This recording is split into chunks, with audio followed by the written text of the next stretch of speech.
খারাপ কথা বলা থেকে চুপ থাকবা, এটা তোমার জন্য জাহান্নাম থেকে বেঁচে থাকার নিরাপদ। সুবহানাল্লাহ। আব্দুল্লাহ ইবনে মাসউদের মতো সাহাবী, ছোটখাটো কোনো সাহাবী না, লোকটা ছিল ছোট, অনেক দামি সাহাবী। ইমাম শামসুদ্দিন জাহাবী লেখেন, আব্দুল্লাহ ইবনে মাসউদ বলে, আল্লাহর কোরআনের সবগুলো আয়াত, সব আয়াত কখন কোথায় কিভাবে নাজিল হয়েছে সব আমি আব্দুল্লাহর এখনো মুখস্থ আছে। এত বড় সাহাবী আব্দুল্লাহ ইবনে মাসউদ। মা নাযালাত আয়াতুন ফি কিতাবিল্লাহ, আব্দুল্লাহ ইবনে মাসউদ বলে, আল্লাহর কোরআনের এমন কোন আয়াত নাজিল হয় নাই ইল্লা ওয়া আনা আ'লাম ফিমা নাযালাত ওয়া আইনা নাযালাত, সবগুলো আয়াত সম্পর্কে আমার জানা আছে, কোথায় কিভাবে কেন নাজিল হয়েছে। এত বড় সাহাবী। উনি এমন একজন সাহাবী, আউয়ালু মান জাহারা বিল কুরআন বিমক্কা বা'দা রাসূলিল্লাহ, আব্দুল্লাহ ইবনে মাসউদ আল্লাহর নবীর পরে কাফিরের সামনে মক্কার জমিনে সর্বপ্রথম যিনি কোরআন তিলাওয়াত করলেন তিনি আব্দুল্লাহ ইবনে মাসউদ। যে সময় কাফিরদের সামনে নিজের ঈমান প্রকাশ করাটা ছিল হুমকি, আমার মেরে ফেলে কিনা, ঠিক সেই সময় আবু জাহেলের সামনে এই সাহাবী গিয়ে সূরা রহমান তেলাওয়াত করছে। অথচ লোকটা কত বড় ছিল, এই ফ্লোর থেকে এতটুকু লম্বা ছিল। সুবহানাল্লাহ বলেন।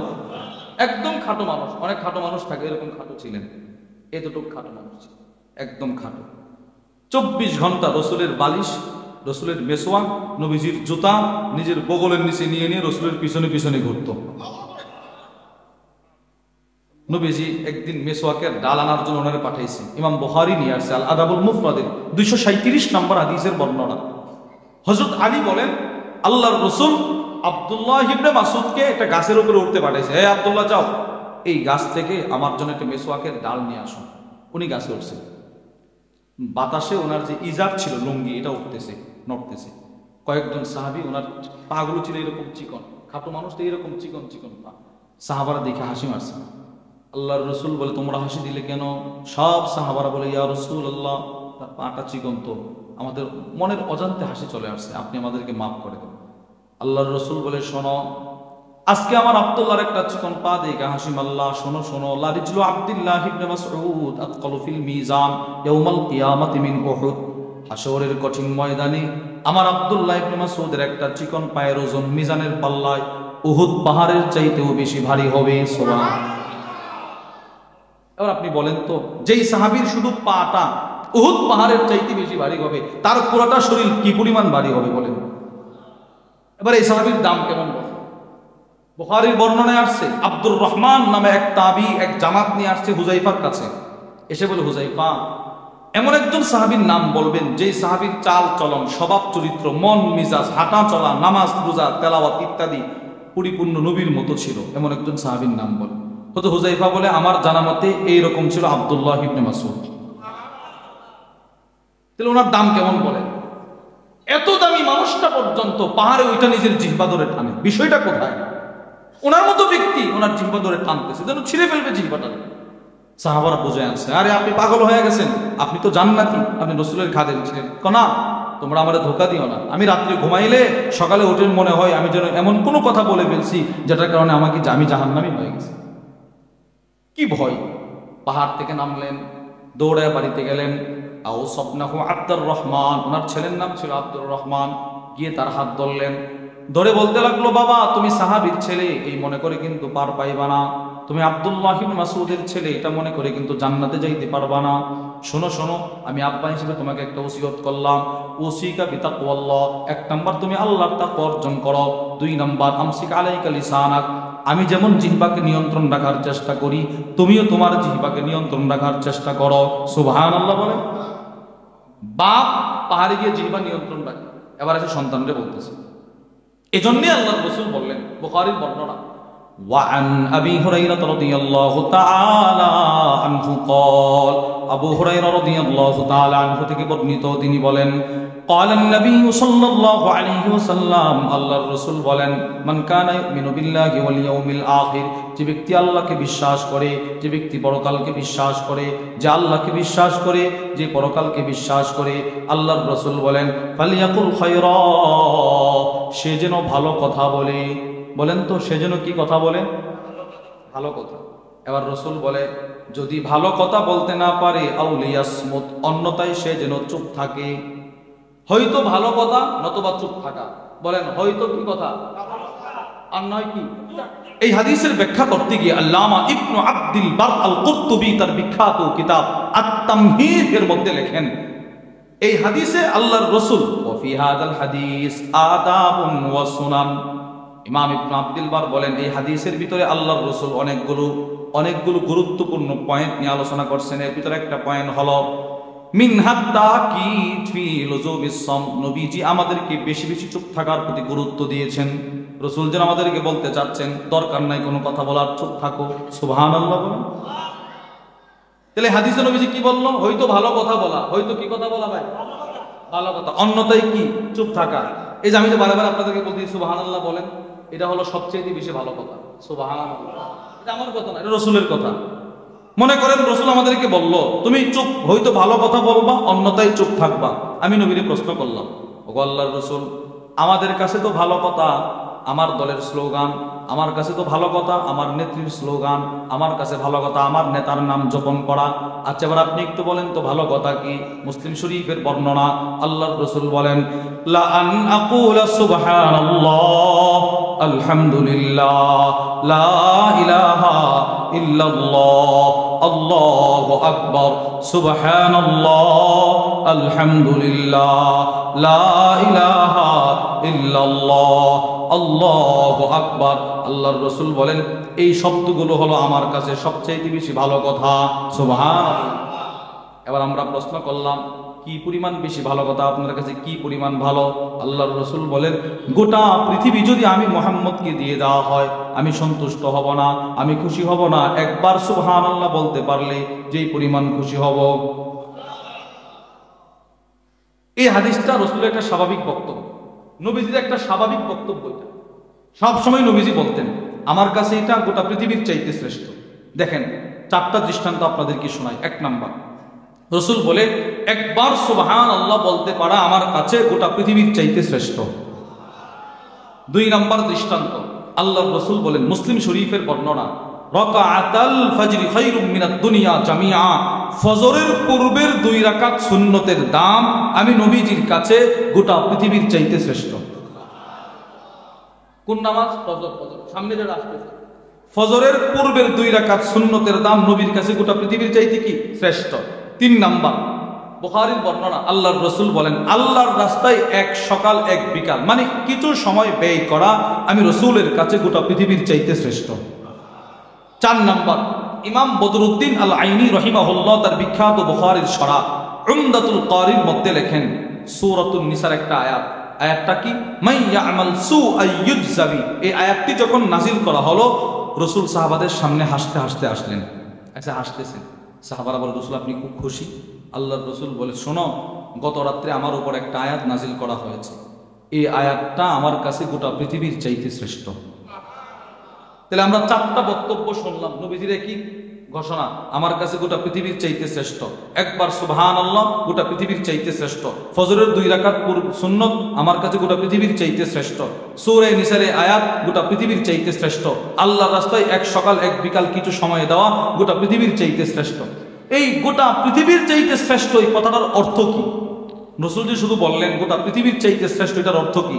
এর ব্যাখ্যায় আল্লামা মুহাম্মদ ইবনে সালেহ আল উসাইমিন তার কিতাব আশ-শারহুল মুমতি' আলা যাদিল মুস্তাকনি ওই কিতাবের মধ্যে লেখেন আদ-দুনিয়া মুনযু খুলিকাত ইলা কিয়ামিস সাআ, পৃথিবীর শুরু থেকে কিয়ামত পর্যন্ত মিন কুল্লি যাখারি যত স্বর্ণ রূপা হীরা মণিমুক্তা জওহর উৎপাদন হবে সবগুলো যদি মিজানের এক পাল্লায় রাখা হয়, 7 আকাশ মিজানের ওই পাল্লায়, 7 জমিন মিজানের ওই পাল্লায় যদি রাখা হয় আর অপর পাল্লায় যদি একবারের সুবহানাল্লাহ রাখা হয়, রাসূল কেমন যেন বলতে চাচ্ছেন সুবহানাল্লাহর ওজন বেশি হবে। তাহলে এরা ভালো কথা কিনা বলেন? তাহলে ভালো কথা কি? সুবহানাল্লাহ বলেন। ভালো কথা কি? আলহামদুলিল্লাহ লা ইলাহা ইল্লাল্লাহ আল্লাহু আকবার। কি পরিমাণ ভালো কথা! তিরমিজি শরীফের বর্ণনা ওয়া আন আব্দুল্লাহ ইবনে উমর রাদিয়াল্লাহু তাআলা আনহুমা قال আব্দুল্লাহ ইবনে উমর থেকে বর্ণিত তিনি বলেন قال النبي صلى الله عليه وسلم আল্লাহর রাসূল বলেন মা আলাল আরদি আহাদুন ইয়াকুল, জমিনের উপরে কেউ যদি একবার বলে একবার সুবহানাল্লাহ আলহামদুলিল্লাহ, লা ইলাহা ইল্লাল্লাহ, আল্লাহু আকবার। আল্লাহর রাসূল বলেন এই শব্দগুলো আমার কোন উম্মত যদি একবার বলে কুফিরাত আনহু খাতায়া, তার অতীত জীবনের গুনাহগুলো আল্লাহ ক্ষমা করে দিবেন।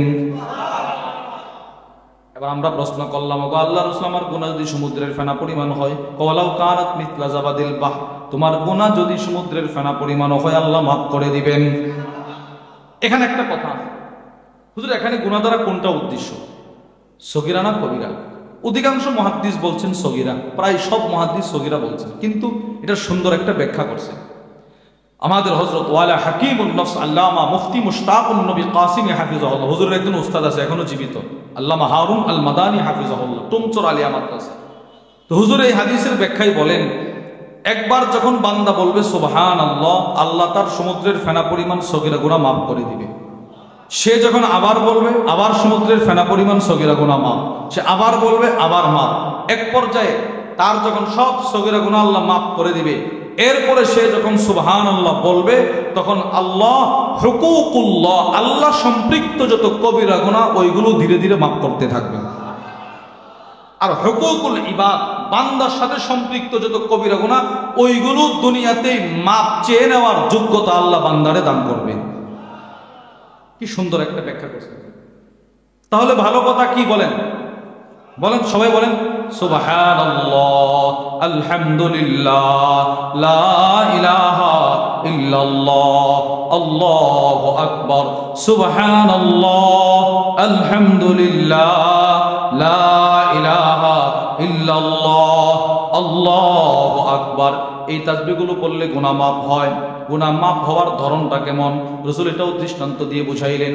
তিরমিজি শরীফের বর্ণনা, ওয়া আন আনাস ইবনে মালিক রাদিয়াল্লাহু তাআলা আনহু قال, আনাস ইবনে মালিক রাদিয়াল্লাহু তাআলা আনহু থেকে বর্ণিত, তিনি বলেন, আন্না রাসূলুল্লাহ সাল্লাল্লাহু আলাইহি ওয়াসাল্লাম মাররা বিশাজারাতিন ইয়াবিসাতিল ওয়ারাক, নবীজি একদিন শুকনো পাতা বিশিষ্ট একটা গাছের পাশ দিয়ে হেঁটে যায়।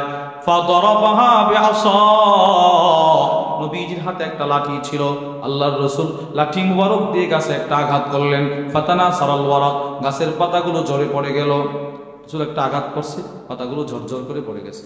এবার আল্লাহর রাসূল বলে, আনাস শোনো, আমার কোন উম্মত যদি এই শব্দগুলো পড়ে সুবহানাল্লাহ, আলহামদুলিল্লাহ, লা ইলাহা ইল্লাল্লাহ, আল্লাহু আকবার, এই শব্দগুলো বলার সাথে সাথে তার জিন্দেগীর গুনাহগুলো এমন ভাবে ঝরে পড়ে যাবে। সুবহানাল্লাহ, গাছের পাতাগুলো যেমনি পড়ে গেল তার গুনাহ এভাবে ঝরে যাবে। শুধু কি গুনাহ ঝরবে? রাসূল বলেন না। এই যে আমরা এতক্ষণ তাসবিহগুলো পড়লাম, এই তাসবিহগুলো এই মুহূর্তে আরশের চতুর্পাশে এইভাবে ডানা ঝাপটিয়ে উঠতেছে। এইভাবে ইবনে মাজাহ, ওয়া আনিন নু'মান ইবনে বাশীর রাদিয়াল্লাহু তাআলা আনহুমা قال, হযরত নু'মান ইবনে বাশীর থেকে বর্ণিত, তিনি বলেন, ক্বালান নবী সাল্লাল্লাহু আলাইহি ওয়াসাল্লাম, আল্লাহর রাসূল বলেন, ইন্না মিম্মা তাযকুরুনা মিন জালালিল্লাহি আত-তাসবিহ ওয়াত তাহলিল ওয়াত তাকবীর। আল্লাহর রাসূল বলেন, আমার কোন উম্মত যখন বলে সুবহানাল্লাহ, আলহামদুলিল্লাহ, লা ইলাহা ইল্লাল্লাহ, আল্লাহু আকবার, সুবহানাল্লাহ, আলহামদুলিল্লাহ, লা ইলাহা ইল্লাল্লাহ, আল্লাহু আকবার, এই তাসবিহগুলো যখন আমার কোন উম্মত পড়ে, ইয়ানআতিফনা হাওলাল আরশ, তার তাসবিহগুলো সাথে সাথে আরশের চতুর্পাশে ডানা ঝাপটিয়ে উঠতে থাকে। বলে শুধু কি ওরে? রাসূল বলে না, লাহুন্না দাবিয়ুন কাদাবিকিন্নাহ, মধু পোকা মৌমাছির যে গুনগুন শব্দ, এই তাসবিহগুলো গুনগুন শব্দ করে করে আপনার প্রশংসা আল্লাহর কাছে করতে থাকে। সুবহানাল্লাহ, প্রশংসা করে, আপনার প্রশংসা করে আল্লাহ তাআলার কাছে। আমরা বুঝি নাই কোথায় প্রশংসা হয়। আরশের চতুর্পাশে কি পরিমাণ ফেরেশতা আছে এটা আল্লাহ ছাড়া কেউ জানে না। শুধু একটু আপনাদেরকে ধারণা দেওয়ার জন্য বলছি।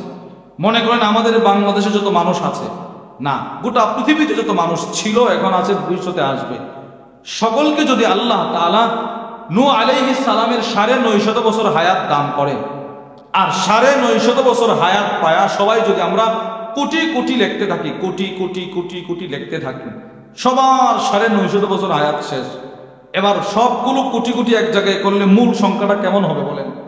কি পরিমাণ হবে, কত বড় হবে, এটা আমরা বলতে পারবো না আল্লাহ ছাড়া।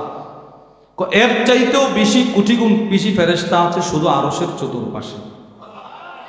কুরআনুল কারীমের সূরাতুল গাফির একটা সূরা আছে যার অপর নাম সূরাতুল মুমিন, 24 নম্বর পারার 6 নম্বর পৃষ্ঠায় যে সূরাটা শুরু, ওই সূরার মধ্যে আছে আল্লাহ বলে বিসমিল্লাহির রহমানির রহিম আল্লাযীনা ইয়াহমিলুনাল আরশ ওয়া মান হাওলা আল্লাযীনা ইয়াহমিলুনাল আরশ।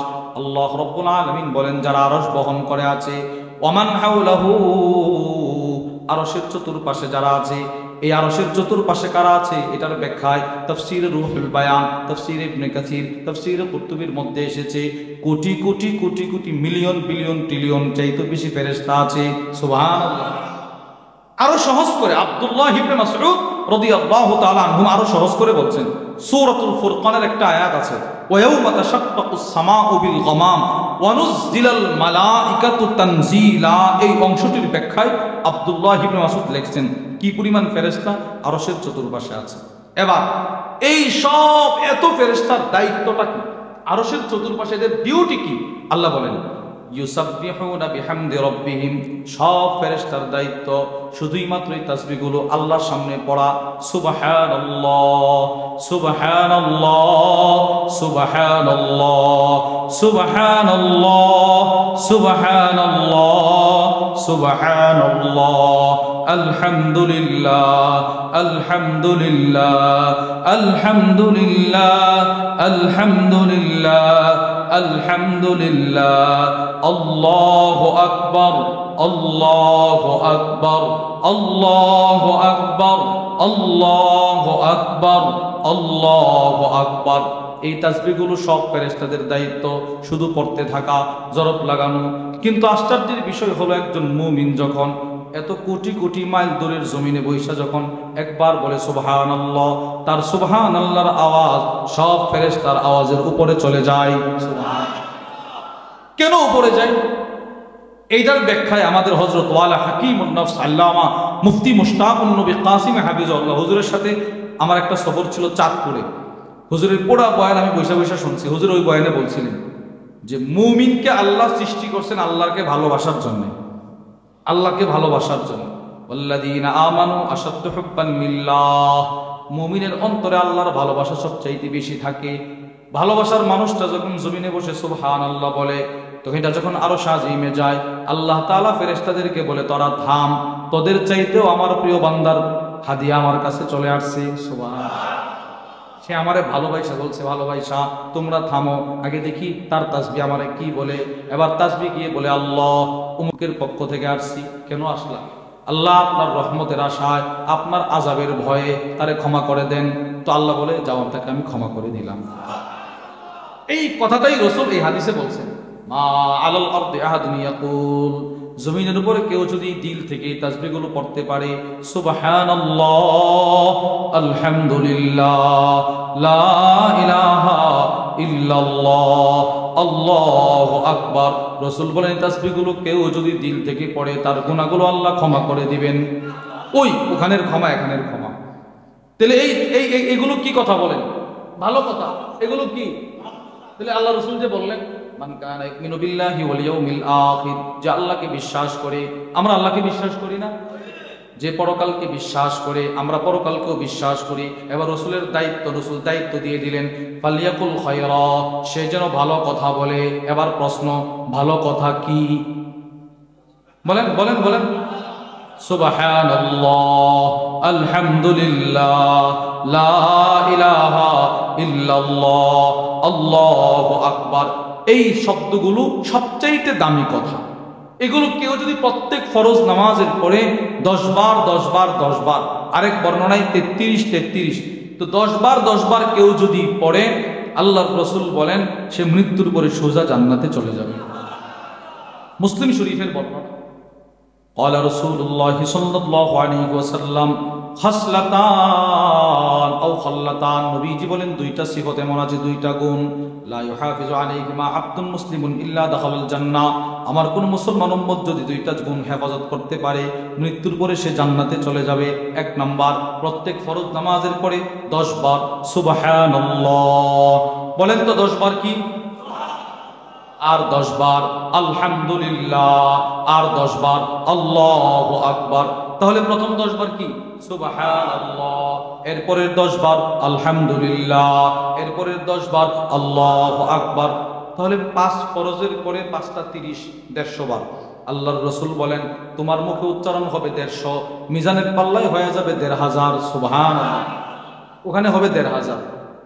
দ্বিতীয় পুরস্কার, এক তো 1500, দ্বিতীয় পুরস্কার আল্লাহ ন্যায় করক, আপনি এশার নামাজ পড়ার পরে এই তাসবিহগুলো পড়লেন, এরপরে যদি আপনি হালাল হারাম বাইসা চলার জিন্দেগি আপনার থাকে, হালাল হারাম বাইসা চলার জিন্দেগি থাকে, কারো হক নষ্ট করেন নাই, কিন্তু নামাজ শুধু নামাজ পড়লেন, টুটাপাটা কিছু ইবাদত করলেন যথাসাধ্য অনুযায়ী, আর এই তাসবিহগুলো যদি আপনি চালায়া যাইতে পারেন, আল্লাহ না করক এশারের পরে আপনি পড়লেন, ফজরের আগে মারা গেলেন, সুজা রসুলের হাদিস সাক্ষী জান্নাতে চলে গেলেন। এই গতকালকে একসাথে 3টা মৃত্যুর সংবাদ শুনছি একসাথে। আমাদের বাড়ির মাহফিল ছিল, আমাদের বাড়ির মসজিদের মাহফিল, আমি মাহফিলে বয়ান করছি। বয়ান করার পর আরেকটা মাহফিল আমার বড় ভাইয়ের সাথে, দেওবন্দের সাথে, উনি খুব আমার মুরব্বী জোর করে নিয়ে গেছে, ওখানে বয়ানে বসছি। আমার বোন জামাই যিনি আমার সাথে সব সময় থাকেন, উনি এই বয়ানে 10 মিনিট বসার পর খবর আসছে ওনার বড় ভাই মারা গেছে। একটা সংবাদ, এমনি মন খারাপ, আবার আসছে, এসে ঘুমাইছি, ঘুম থেকে ওইটা দেখি আমাদের পাড়ার 2 জন মারা গেছে, এক রাতে আমাদের চোখে 3 জন মারা গেছে, 3 জন। এখন গাড়ি দিয়ে আসতেছি, খুব মহব্বতের মানুষ, খুব মহব্বত করে আমার, উনি এই আজকে সকালে 2টা জানাজা পড়ছে, বাড়িতে গেছে, ওনার বোন মারা গেছে। কার কখন মৃত্যু চলে আসে কেউ বলতে পারে না, কেউ বলতে পারে না। এই জন্য আখেরাতকে ঠিকঠাক রাইখা মৃত্যুবরণ করা, আখেরাত যেন আমার টুকটাক না থাকে। আমাদের হযরত বলে যে দুনিয়া টুকটাক আর আখেরাত কি ঠিকঠাক। আমরা দুনিয়ারে বানাইছি একদম ঠিকঠাক, আখেরাত টুকটাক না। এই তাসবিহগুলো পড়া, বলেন ইনশাআল্লাহ। আমি সর্বপ্রথম যেদিন সুদুন্নপুর যাই, সর্বপ্রথম হুজুর আমার বলছে, আমি ভয়ে যাই না, আমার ভয় লাগতো, এত বড় মজমা আমি কিভাবে জানবো। আমি একদম কি বলে লুকিয়ে লুকিয়ে একদম পিছনে বসা। আমি দেখি এশারের নামাজের পরে হুজুরে কারগুজারি শুনতেছে, কার কতদিন তকবীরওয়ালা ছোটে নাই। একজন মুরব্বী অতিশয় বৃদ্ধ, কাঁপতেছে। এই মুরব্বী মসজিদের এক ডান বাস থেকে দাঁড়ায় বলতেছে, হুজুর আমার 10 বছরের ভিতরে তকবীরওয়ালা ছোটে নাই। মুরব্বী। তো আমি এগুলো শুনছি, শুনে আমি আমার মাদ্রাসায় গিয়ে বলছি, আলহামদুলিল্লাহ আমার মাদ্রাসায় একটা ছাত্র আছে, আমি যেদিন সুদুন্নপুর গেছি এর পরের দিন থেকে আজ পর্যন্ত 14 মাস তার তকবীরওয়ালা ছোটে নাই। হিম্মত করলে সবকিছু সম্ভব কিনা বলেন। আমি যদি হিম্মত করি না, আমি প্রত্যেক নামাজের পরে এই তাসবিহগুলো পড়বো, তাহলে সম্ভব কিনা বলেন। কিন্তু নবীজি কি বলে জানেন, আল্লাহর রাসূল বলে হুমা ইয়াসির, আমলগুলো বড় সহজ কিন্তু করার সংখ্যা বড় অনেক কম হবে। সাহাবারা আশ্চর্য, কেন আল্লাহ রাসূল? সে সালাম ফেরাবে, শয়তান এসে তারা ধোঁকা দিবে, চলো দোকানে, চলো খেতে, চলো বাজারে, নিয়ে যাবে তাকে। এগুলো আমরা করবো তো ইনশাআল্লাহ, বলেন করবো তো ইনশাআল্লাহ। তাহলে এগুলো কি ভালো কথা, বলেন এগুলো কি? তাহলে প্রশ্ন, ভালো কথা কি? সুবহানাল্লাহ, আলহামদুলিল্লাহ, লা ইলাহা ইল্লাল্লাহ, আল্লাহু আকবার, এগুলো হলো ভালো কথা। 1 নম্বর হাদিস, আল্লাহর রাসূল বললেন যদি পারো ভালো কথা বলবা, অন্যথায় চুপ থাকবা। তাহলে আমরা প্রথম অংশ দিয়ে প্রশ্ন করলাম, রাসূল ভালো কথা কি? রাসূল 4টা শব্দ বললেন। এবার আমরা রাসূলকে বললাম আউলিয়াসমুত, আপনি যে বললেন চুপ থাকার জন্য, চুপ থাকলে আমার লাভ কি? আল্লাহর রাসূল বলেন মান সামাতা নাজা, যে চুপ থাকবে সে মুক্তি পাওয়া যাবে। সুবহানাল্লাহ। আমি নবীরে বললাম আমি চুপ থাকলে আমার লাভ কি?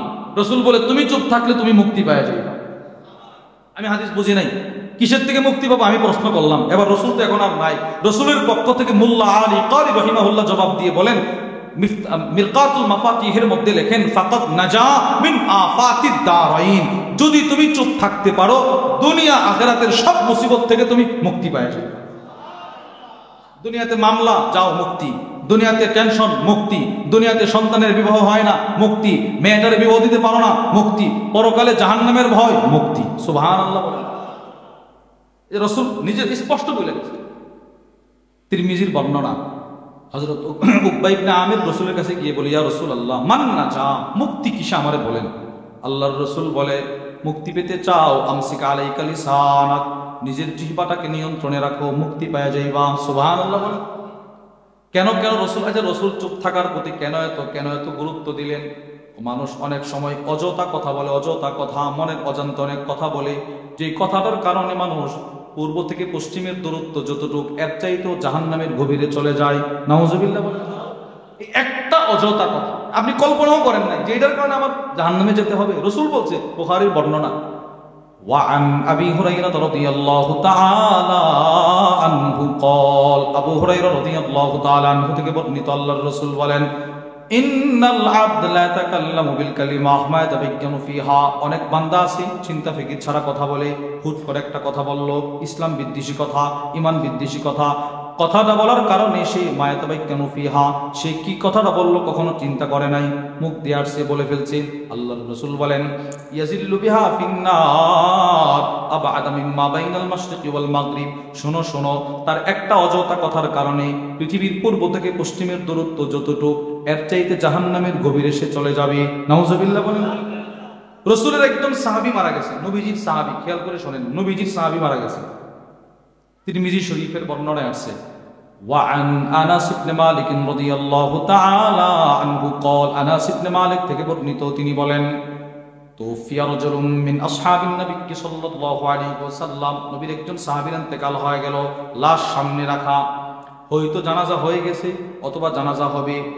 ফাকালা রাজুলুন আবশির বিল জান্নাহ, এক সাহাবী মনের আবেগে বলে ফেললো, আমাদের এই সাথী রাসূলের এই সাহাবী তো জান্নাতি, বলে ফেলছে। এটা নবীজি শুনছে। আল্লাহ রাসূল তাকাইলেন, কে রে বলছো তুমি সে জান্নাতি? কে কথাটা বলছে? কে বলছো এই লোকটা জান্নাতি? কথাটা কে বলছো? সাহাবী বলে, আমি বলছি। আল্লাহর রাসূল এবার ওই সাহাবীরে বলে, আওয়ালা তাদরি, তুমি হয়তো জানো না, ফালা আল্লাহু তাকাল্লামা ফিমা লা ইয়ানি, বলেন লা, বলেন লা ইয়ানি, এটার অর্থ হলো অযথা কথা। এটার অর্থ কি? আল্লাহর রাসূল বলে, তুমি যে জান্নাতি বললা এটা তোমার নেক ধারণা, কিন্তু আমার মনটা বলে হতে পারে সে তার জীবদ্দশায় এমন কোনো অযথা কথা বলেছে যে অযথা কথার কারণে তাকে আল্লাহর আদালতে আগে দাঁড়াতে হবে, তারপরে জান্নাত। দেখেন, অযথা কথার কারণে তারা দাঁড়াতে হবে। অযথা কথা, কখনো অযথা কথা বলতে নাই। তাহলে আমরা আমাদের জবানকে নিয়ন্ত্রণ রাখবো তো ইনশাআল্লাহ? বলেন, জবানকে হেফাজত করবো তো ইনশাআল্লাহ? জবানের হেফাজতের গুরুত্ব শরীয়ত ইসলামে নাই? বলেন না, নাই? আছে, অনেক গুরুত্ব শরীয়ত ইসলামে জবানকে হেফাজতে রাখে। এজন্য হযরত মুহাম্মদ ইবনে আজলান, আল্লামা ইবনে রজব হাম্বলির বিখ্যাত কিতাব জামিউল উলুম ওয়াল হিকাম, ওই কিতাবের মধ্যে নিয়ে আসছে। তিনি বলেন, মানুষের এই জিহ্বাটা 4 অবস্থা থেকে খালি থাকতে পারে না। বলেন ভাই, কয় অবস্থা?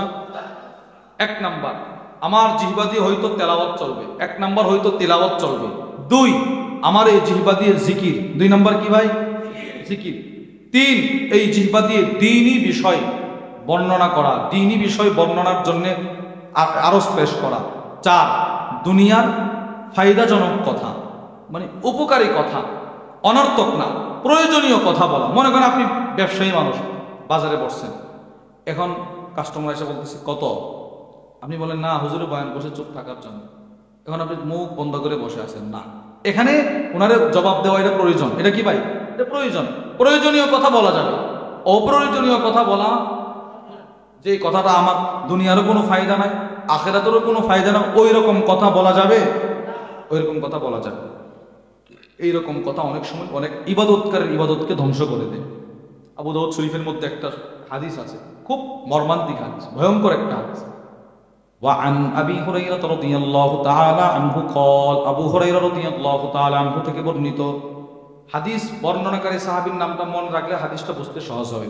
এই হাদিস যিনি বর্ণনা করেন তার নাম আবু হুরায়রা। বলেন কে? সকলে বলেন রাদিয়াল্লাহু আনহু।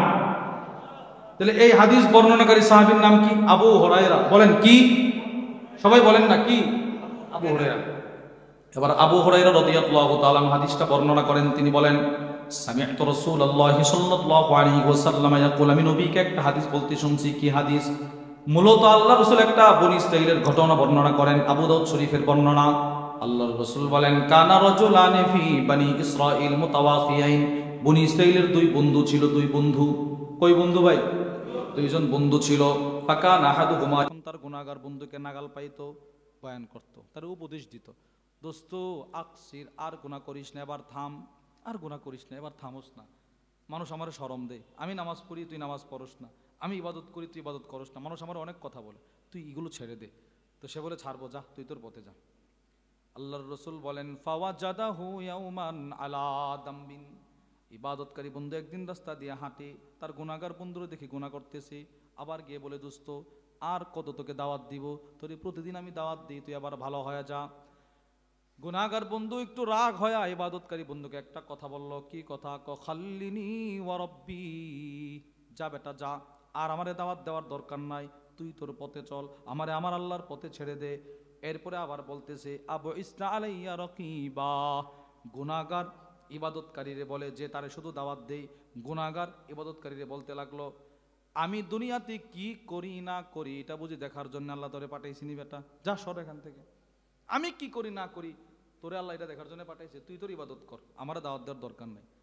তো ওই ইবাদতকারী দোস্ত একটু কষ্ট পাইছে, সে কষ্ট পায়া বলতে লাগলো, ওয়াল্লাহি লা ইয়াগফিরুল্লাহু লাক, আল্লাহর কসম আল্লাহ তোর মতো গুনাহগারকে কখনো ক্ষমা করবে না। নাউজুবিল্লাহ বলেন। এটা একটা কথা বলছে। এই কথাটা কে বলছে? ইবাদতকারী। কে বলছে বলেন? দুই নাম্বার, ওয়ালা ইউদখিলুকাল্লাহুল জান্নাহ, আল্লাহ তোর মতো পাপিষ্ঠকে কখনো জান্নাতে ঢোকাবে না। নাউজুবিল্লাহ বলেন। তাহলে সে দুইটা কথা বলছে। এক নাম্বার, আল্লাহর কসম, আল্লাহর কসম আল্লাহ তোরে ক্ষমা করবে না। দুই নাম্বার, আল্লাহ তোরে জান্নাত দিবে না। আল্লাহর রাসূল বলেন, ফাকাবাদা আরওয়াহুমা, কয়েকদিন পরে দুজন মারা গেল, ইবাদতকারীও মারা গেল, গুনাহগার লোকটাও মারা গেল। ফাজতামা ইনদা রাব্বিল আলামিন, দুজন আল্লাহর আদালতে উঠলেন, দুজনকে দাঁড় করানো হলো, দুজন একত্রিত হইলেন। এবার আল্লাহ তাআলা ইবাদতকারীকে ডাক দিয়া বললেন, আকুমতা বি আলিমা, তুমি যে দুনিয়াতে তাকে বলছিলা আমি তারে কখনো ক্ষমা করব না, আচ্ছা বান্দা ইবাদত তো অনেক করছো, আমি আল্লাহর দয়ার সাগরটা সম্পর্কে তোর ধারণা কদ্দূর ছিল? সুবহানাল্লাহ। আমি আল্লাহর দয়ার সাগরটা কত প্রশস্ত কদ্দূর জানোস? আও কুনতা আলা মা ফি ইয়াদি কাদিরা, নাকি আমি আল্লাহর যে ক্ষমতা আছে ওই ক্ষমতা তোর হাতে আছে নাকি? নাউজুবিল্লাহ বলেন। তার দুই কথার উত্তরে আল্লাহ দুইটা কথা বলবেন, দুইটা কথা বলছেন। এক নাম্বার, সে বলছিল কি, তোর মতো গুনাহগাররে আল্লাহ কখনো ক্ষমা করবে না, কখনো ক্ষমা করবে না। আর মৃত্যুর পরে আল্লাহ তারে প্রথম প্রশ্ন করলেন, আমি আল্লাহর দয়ার সাগর সম্পর্কে তোর ধারণা কদ্দূর ছিল? ওই সে যে বলছিল ক্ষমা করবে না, আল্লাহ বলে আমার দয়ার সাগর সম্পর্কে ধারণা তোর কদ্দূর ছিল? তার দ্বিতীয় ধমক ছিল, তোরে আল্লাহ কখনো জান্নাত দিবে না। আল্লাহ এই প্রশ্নের জবাবে তারে বলে, আমি আল্লাহর হাতে যেই ক্ষমতা, কারে জান্নাত দিব না দিব এটা আমার ক্ষমতা, এটা কি তোরও ছিল নাকি? তুই যে তারা না করলি। এবার আল্লাহর রাসূল বলেন, আল্লাহ তাআলা জাহান্নামের ফেরেশতাদেরকে ডাক দিয়া বলবে, ইযহাবু বিহি ইলান নার, যাও যাও তাকে জাহান্নামে নিক্ষেপ করো। নাউজুবিল্লাহ বলেন।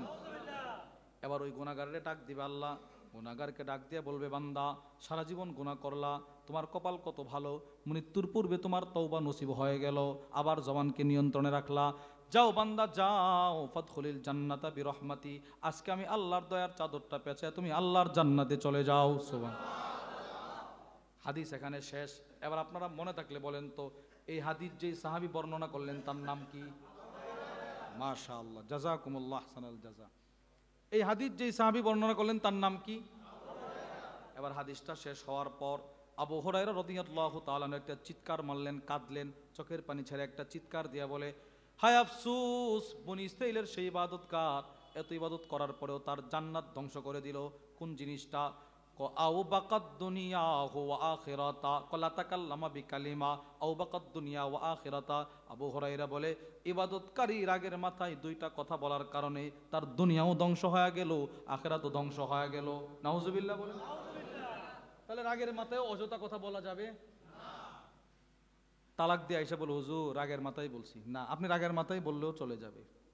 আমি যখন ইফতা পড়ি, ইফতা, তখন আমার কাছে, আমার হুজুরের কাছে আসছে আর কি মাসালা, তো আমরা মাসালা লিখতাম, ছাত্ররা মাসালা তামরিন লেখে, এইগুলো লোকটার 3-4টা ছেলে, মোটামুটি আয়সা বলতেছে মাসালা, তো যেই মাসালা আসছে তালাক, আমরা তালাক লিখে দিছি। সে আমারে একটা মাদ্রাসার চিপাই নিছে, নিয়ে আমারে কয়েক হাজার টাকা দিছে হাতে দিয়ে বলে, হুজুর সত্যি আল্লাহর কসম আমি রাগের মাথায় বলছি, আমি তো লিখে দিছি, রাগের মাথায় তো বলছেন, লিখে দিছি। না হুজুর, যদি একটু এদিক সেদিক করে, আবার আমার 3টা ছেলে, তো রাগের মাথায় বললে শরীয়তে ইসলাম কিন্তু এটাকে গ্রহণযোগ্য করে ফেলে। আপনি রাগের মাথায় যদি বউরে তালাক বলেন, হবে কিনা বলেন? হয়ে যাবে। নেশা করে দিলেও হয়ে যাবে। রাগের মাথায় অযথা কথা না বলা, বলেন ইনশাআল্লাহ। আমরা রাগের মাথায় অযথা কথা বলবো, স্বাভাবিক হালতেও অযথা কথা বলবো, অনার্থক কথা বলবো না। আল্লাহ আমাদের সকলকে জিহ্বাকে নিয়ন্ত্রণে রেখে ঈমান হেফাজত করার তৌফিক দান করেন, আমলে সালেহা ইবাদতগুলোকে সংরক্ষণ রাখার তৌফিক দান করেন। তাইলে আমরা জবান দিয়ে হয়তো ভালো কথা বলবো, নতুবা চুপ থাকবো। ভালো কথা কি যেন? আর কি ভাই? আর কি ভাই? আর কি? হ্যাঁ, এগুলো ভালো কথা। যদি পারেন সবচাইতে ভালো কথা, সবচাইতে ভালো কথা, ভালো কথারও ভালো কথা এই কোরআন। সুবহানাল্লাহ বলেন। ভালো কথারও ভালো কথা কি? অনেক সাহাবী ছিল কোরআন পড়তে জানতো, পড়তে পারতো না। এরা যখন রসুলের কাছে আসতো, নবীজি তাসবিহগুলো শিখাই দিতেন। তো রসুল বলতেন, এগুলো কোরআন থেকেই নেওয়া হয়েছে। সুবহানাল্লাহ। তাহলে সবচাইতে বেশি ভালো কথা কোরআন, এরপরে হলো এই তাসবিহগুলো, এরপরে হলো সৎ কাজের আদেশ, অসৎ কাজ থেকে নিষেধ, এগুলো ভালো কথা। এগুলো আমরা পড়বো তো ইনশাআল্লাহ? বলেন ইনশাআল্লাহ। আল্লাহ আমাদের সকলকে যে কথাগুলো বললাম, সেই কথাগুলোর উপর আমাকে, আপনাকে, সকলকে আমল করার তৌফিক দান করেন, বলেন আমিন। তাহলে আমরা আমাদের জিহ্বাকে নিয়ন্ত্রণে রাখার চেষ্টা করব। চেষ্টা, সরাসরি পারবেন না, অনেক কষ্ট, এটা অনেক কষ্ট। মুজাহাদা করা, চেষ্টা করা, বলেন ইনশাআল্লাহ। আল্লাহ আমাদের সকলকে যে কথাগুলো বললাম, সেই কথাগুলোর উপর আমাকে, আপনাকে, সকলকে আমল করার তৌফিক দান করেন। যা কিছু বলেছি যদি সঠিক হয় আল্লাহর পক্ষ থেকে, ভুল হলে আমি অদমের পক্ষ থেকে। এই বলেই আমি আমার আজকের আলোচনার ইতি টানলাম ইনশাআল্লাহ। অনেক উলামা ইকরাম আছে, জি অনেক উলামা ইকরাম আছে, ওনারা বয়ান করবে, একের পর এক বয়ান করবেন। আমাদের মুফতি আশরাফুল ইসলাম উবাইদি সাহেব হাফিজুল্লাহ হুজুর আছেন, হুজুর বয়ান করবে। এবং মুফতি উমর ফারুক, উনি চলে গেছে, এখন যিনি বয়ান করবেন মুফতি উমর ফারুক আরিফি, অনেক বড় ওয়াইজ। তো কথাই বলেন না কেন, জিহ্বার মধ্যে আল্লাহ কোনো ব্যথাই দেয় না। কিন্তু হুজুর একটা কথা বলছে, হুজুর বলছে, ভাই যদিও এখন এই জিহ্বার কোনো ব্যথা নাই, যা পারে তা বলতে পারি, কিন্তু এই একটা জিহ্বা আমার কোটি কোটি বছর ব্যথিত করবে জাহান্নামে। এটা কিন্তু বাস্তব কথা, বলেন বাস্তব কিনা বলেন? এখন যে কথা বলি, কোনো ব্যথা আছে কোন জিহ্বায়? মাথা ব্যথা করে, মানুষের মাথা ব্যথা করে। হাত এইভাবে যদি 10 বার 100 বার দেন, দেখবেন এই জায়গায় ব্যথা করবে। কিন্তু জিহ্বা যে কি পরিমাণ নড়াচড়া করে, কোনো ব্যথা নাই। কিন্তু হুজুর বলেন, এই জিহ্বাটা আমারে 1000 বছর জাহান্নামের আগুনে ব্যথিত রাখবে।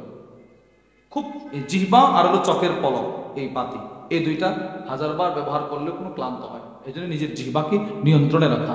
সর্বশেষ একটা হাদিস আম্মাজান উম্মে হাবিবা রাদিয়াল্লাহু তাআলা আনহা থেকে বর্ণিত, তিনি বলেন, কুল্লু কালাম ইবনে আদম, বনি আদমের সব কথাই লা লাহু, তার পক্ষে যাবে না।